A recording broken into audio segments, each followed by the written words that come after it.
I can pinpoint multiple times throughout my life where I was gaslit about what I was experiencing, about how I was feeling. And I think it's interesting that when you have a sickness that isn't very well defined, in my case I had POTS. POTS was still very new when I got sick, but it stands for postural orthostatic tachycardia syndrome. And essentially it just screws up your whole regulation system. So when you stand up, you actually feel like you're going to pass out, and it makes you nauseous all the time, feel sick. But other than that, it doesn't really affect how you look. It's not a lifelong condition. It's something that you grow out of.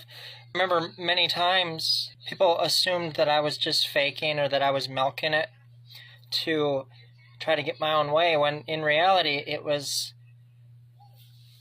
I couldn't explain what I was feeling. I just knew I wasn't feeling well.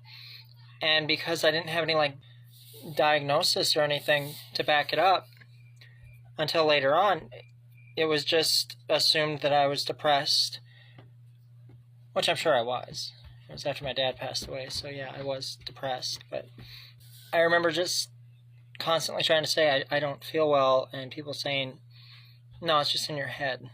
Why I'm talking about this today is I think the trans experience is very similar.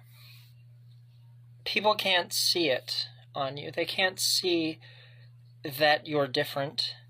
All they see is what's on the outside. So if you try to tell them, hey, my whole life I've experienced these thoughts and these feelings, and they don't line up with who you see, and they're like, well, you're wrong.